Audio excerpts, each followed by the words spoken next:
Welcome to Utpal traveller. আমি সূত্রধর হয়ে আমার চ্যানেলের মাধ্যমে নিয়ে যাচ্ছি আপনাদের আমার দ্বিতীয় দিনের জার্নিতে। চলুন দেখুন আমার দ্বিতীয় দিনের জার্নি।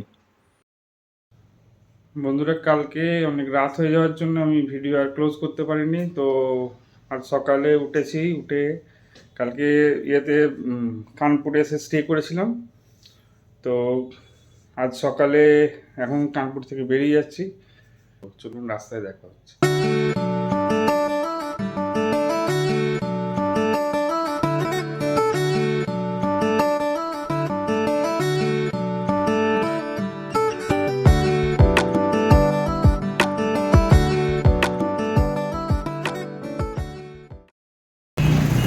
এই হোটেলে আমি ছিলাম কালকে। আমার এই লাগেজ কমপ্লিট বাঁধা, এবার বেরিয়ে যাবো। এখন বাজছে সকাল 6:45। সেখান থেকে সোজা আমি দিল্লি। রাস্তায় খালি ব্রেকফাস্ট করবো, লাঞ্চ দিল্লি গিয়ে হবে। 450 কিলোমিটার, দেখি কতক্ষণ লাগে। শুরু হয়ে গেল আমার দ্বিতীয় দিনের যাত্রা। কাল আমি কানপুরে এসেছিলাম, এসে এখানে ওয়েট করেছি। আজকে এখান থেকে বেরোচ্ছি সোজা দিল্লি।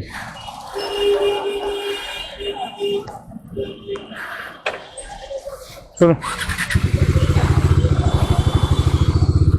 यही से चले जाओ ना।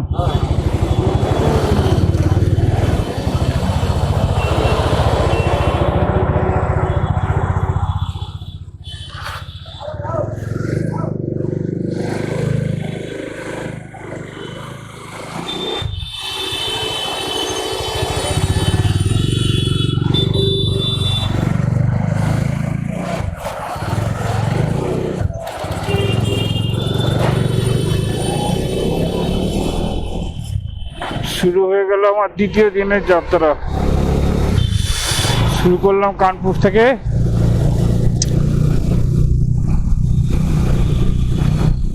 গাড়িটা কিছু গন্ডগোল, কিছু রয়ে গেল, যাই হোক বুঝতে পারছি না।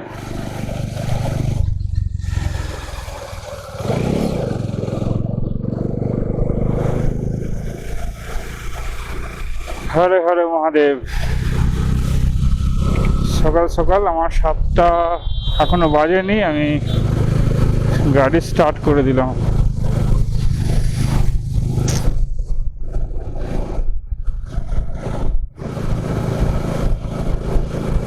এখান থেকে 427 কিলোমিটার। আমার ডেস্টিনেশন গুগল বাবা দেখাচ্ছে 7 ঘন্টা 33 মিনিট। দেখা যাক।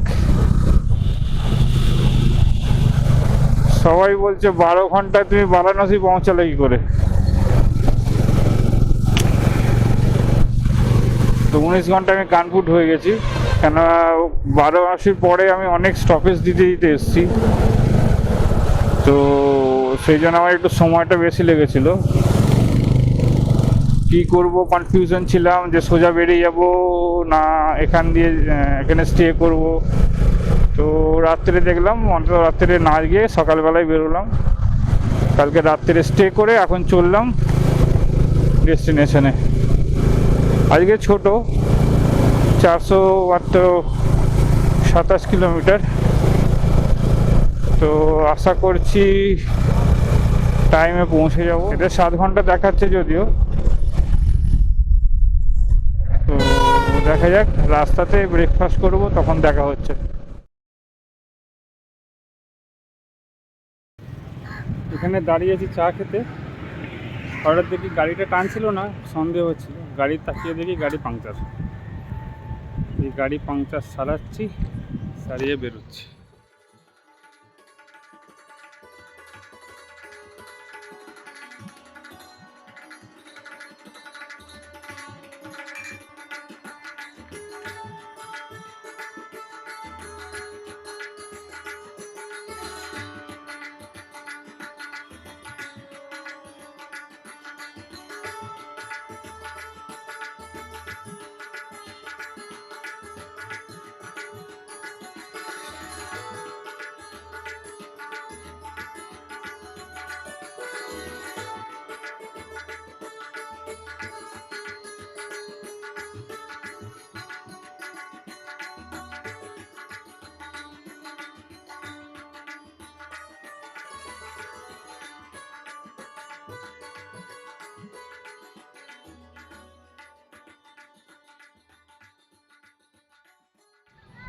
এবং সারানো হয়ে গেছে আমার। এবার বেরোলাম। হোটেল থেকে বেরিয়ে চা খেতে দাঁড়ালাম। দাঁড়িয়ে এদিক ওদিক করতে করতে মায়ের সঙ্গে কথা বলছি ফোনে, বলতে বলতে দেখি পিছনে চাকা বসে গেছে। সকালে যখন স্টার্ট করি তখনই একটু সন্দেহ হচ্ছিল যে গাড়িটা কেন মুভ করছে না ঠিকঠাক। রাত্রিরে রাস্তার ধারে পড়েছিল, আমি বুঝতে পারছি না যে গাড়ির কোনো সমস্যা হলো কি না হলো, কিছু বুঝতে পারছিলাম না। তো যখন আমি দেখলাম যে গাড়িটা পাংচার মনে হচ্ছে, হাত দিয়ে দেখি, চেপে দেখি, হ্যাঁ একদম হাওয়া নেই। আবার পাংচার সারালাম, ওই জন্যে কিট নিয়েই বেরিয়েছিলাম আমি। এটা রাখার সকলেরই উচিত। পাংচার সারিয়ে আবার স্টার্ট করলাম। এখন আছি লখনৌ আগ্রা হাইওয়েতে। আচ্ছা, আমার কোথা দিয়ে নিয়ে যাচ্ছে বুঝতে পারছি না। আমি তো আলিগড় হয়ে যাওয়ার জন্য দেখেছিলাম, হঠাৎ লখনৌ আগ্রা হাইওয়েতে তুলে দিল, বুঝতে পারছি না। একবার চেক করে নি।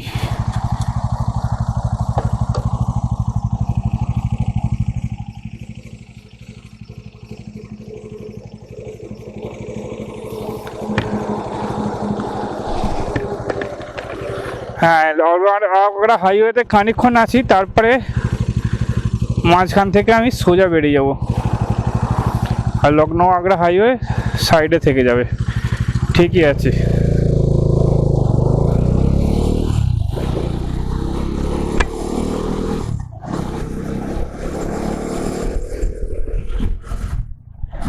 রাস্তা খুব সুন্দর, মানে খুবই ভালো রাস্তা।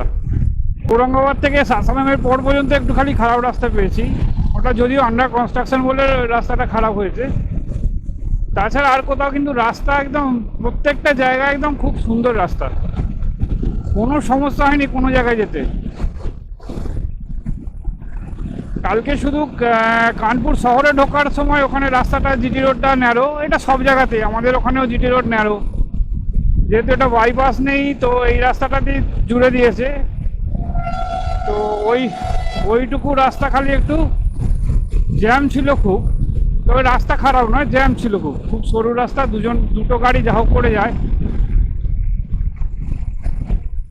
তো তারপর যখন এই রাস্তার সঙ্গে জুড়ে দিল তো তারপর পুরোপুরি পরিষ্কার রাস্তা, কোনো সমস্যা নেই রাস্তা। চলুন দেখা হচ্ছে নেক্সট স্টপেজে। নেক্সট স্টপেজ আমি দেবো 150 কিলোমিটার মিনিমাম করে। এখন 366, মোটামুটি 100 কিলোমিটার বাকি থাকতে আমি দাঁড়াবো, তার আগে আর দাঁড়ানোর কোনো ইচ্ছা নেই। চলুন দেখা যাক কত দূর যেতে পারি।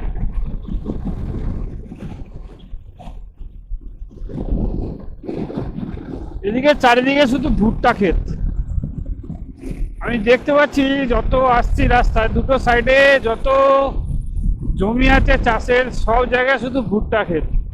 একদম এর কাছেই আছে, এই দেখুন ভুট্টা চাষ হয়েছে।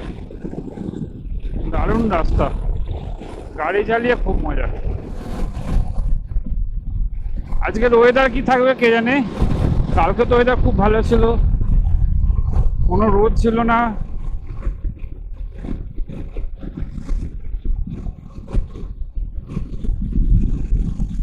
কালকেই দিল্লি চলে যেতাম, কিন্তু কালকে আর ভালো লাগছিল না বলে থেমে গেলাম, নাহলে কালকে বেরিয়ে গেলে আজকে সকালে তখন পৌঁছে যেতাম।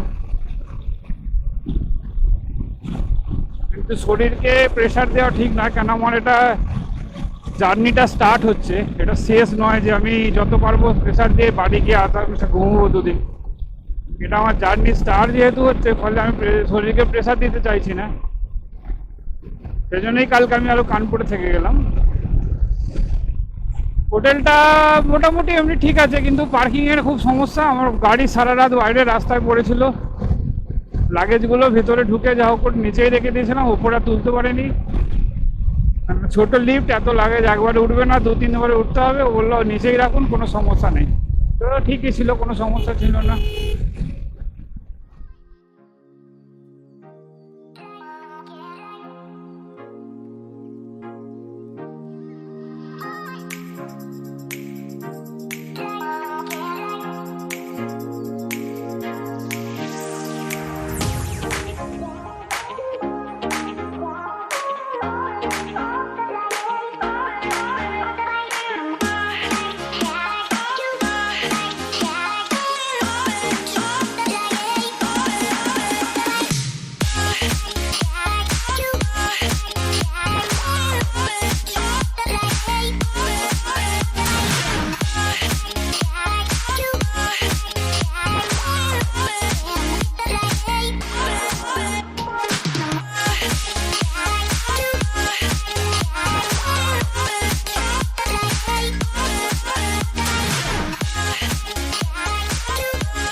হাইওয়ে ডিভাইডারে যে ফুলগুলো হয়েছে কি দারুণ লাগছে দেখুন, সবই বেগুনভেলিয়া, কি দারুণ হয়েছে, পুরো সাদা আর পিঙ্কই বেশি আছে, বেশি সাদা আছে, কিছু পিঙ্ক আছে, আর কিছু সিরিয়াস গাছের মতো ছোট ছোট গাছ আছে, খুব সুন্দর সুন্দর ফুল, পরে পরে এলে আমি দেখাচ্ছি।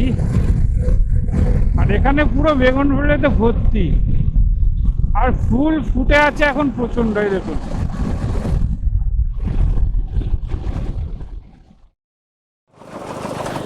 এখানে আখের জুস খেলাম, এত নেই আপকে নেই, এখানে আখের জুস খেলাম, কিন্তু এত জেনারেটরের ঝকঝকার আওয়াজ, সেই জন্য আমি রেকর্ড করি না কিছু, বেরোনোর সময় রেকর্ড করলাম। চারদিকে পুরো আমের বাগান, প্রচুর আম গাছ, ও হো হো, ইয়ে হলে আম ঝুলছে ছোট ছোট, থোক থোক আম ঝুলছে, মনে হবে আম নয় আমরা।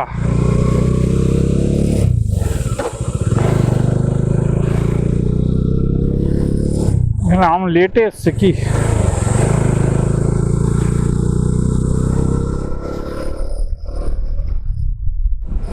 প্রচুর আম বাগান, দুদিকে এইদিকে যতদূর দেখা যাচ্ছে পুরো আম বাগান।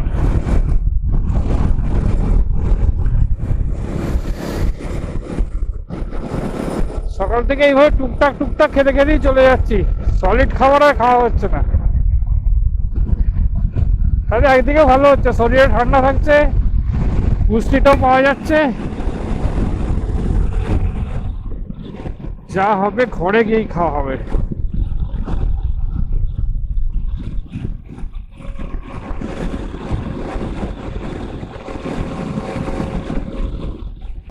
হ্যালো বন্ধুরা, দিল্লি আর বেশি দূর নেই আমার, আর 69 কিলোমিটার 70 কিলোমিটার বাকি আছে। খুব খিদে পেয়ে গেছে, তাই জানিয়েছি একটা ধাবাতে, ছিমছাম ধাবা। তো সামনেই এই যে হাইওয়ে, হাইওয়ের একদম গায়েতে এই ধাবাটা আছে।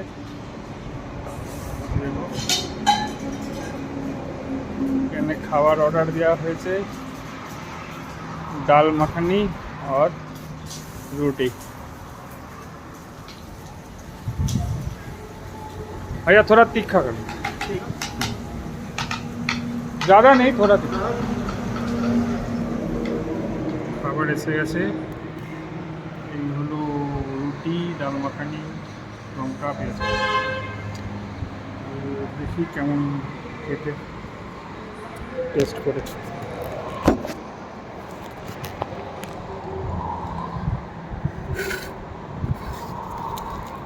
দিতে তো আটার রুটি, এখানে আটাটা খুব ভালো হয়।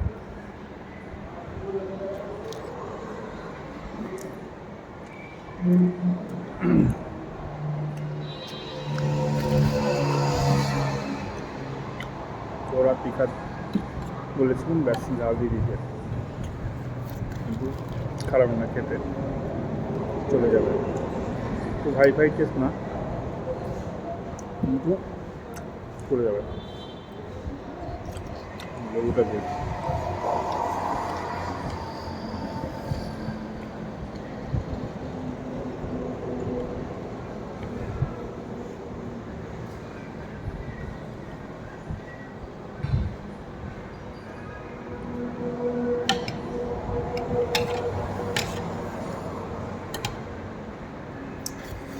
চলুন খাওয়ার পরে দেখা হচ্ছে। এখানে লাঞ্চ করলাম, লাঞ্চ কমপ্লিট। এবার এখান থেকে বেরোচ্ছি সোজা দিল্লি। দিল্লি না, অ্যাকচুয়ালি জায়গাটার নাম হচ্ছে সাহিবাবাদ, দিল্লি ইউপি বর্ডার। তো সেখান থেকে আমার সোজা ছেলে স্কুলে যাব, সেখান থেকে ছেলেকে নিয়ে একদম রুমে। চলুন রাস্তায় দেখা হচ্ছে। এখানে খেলাম ডাল মাখানি আর রুটি।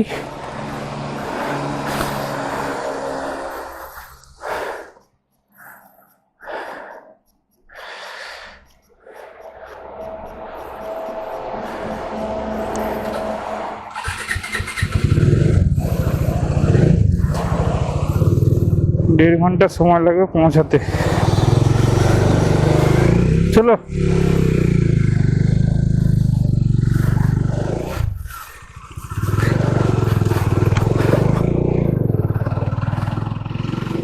খাওয়া দাওয়া করে একদম ফ্রেশ হয়ে এবার সোজা গন্তব্যে, আর কোথাও স্টপেজ নয়।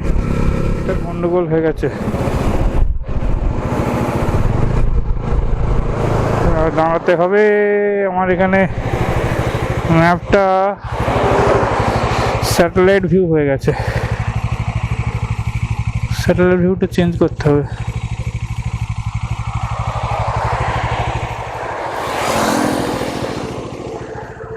ডিফল্ট, ওকে, স্টার্ট, মুভ।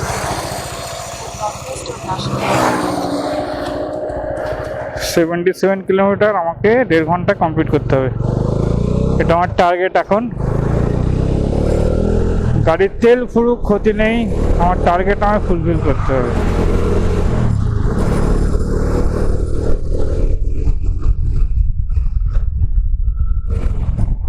ফাইনালি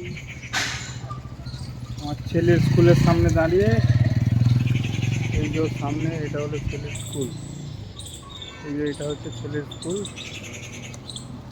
শৈতান পাবলিক স্কুল।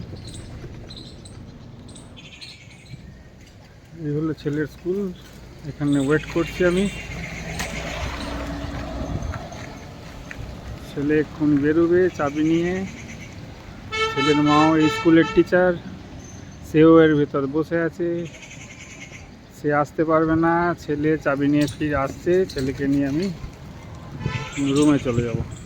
কালকে সকাল 5টা থেকে আমার জার্নি শুরু হয়েছে, কালকে রাত 1টায় জার্নি শেষ করেছি, আবার আজ সকালবেলা 7টায় শুরু করেছি। তার মধ্যে গাড়ি পাংচার হয়ে গেছে, আমার নতুন টায়ার পাংচার হয়ে গেছে। কি দুঃখের ব্যাপার আমার কাছে, গাড়ি পাংচার হয়ে গেছে, সেটা ঠিক করে 3-4বার দাঁড়িয়ে 3-4বার দাঁড়িয়েছি। প্রচণ্ড গরম, জল খেয়ে জল শেষ করতে মানে হচ্ছে না, করে শেষ পর্যন্ত এতক্ষণ এখানে পৌঁছালাম। এই আমার লাগেজ নিয়ে বাচ্চাকে নিয়ে দাঁড়িয়ে আছে। বাচ্চা প্রচুর তেল খেয়েছে, মানে ওর লাগেজ চাপিয়েছি বলে বাচ্চা এত তেল খাচ্ছে, মাথা খারাপ হয়ে যাচ্ছে। দেখা যাক কত খায়।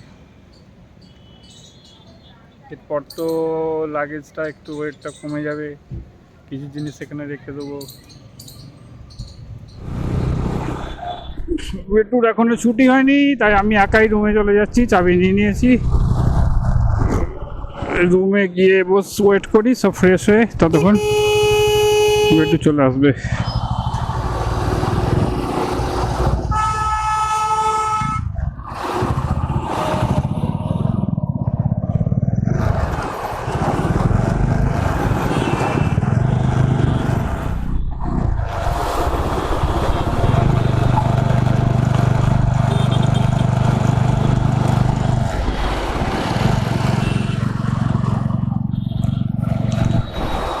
এই হলো শালিমা সিটি এন্ট্রি গেট।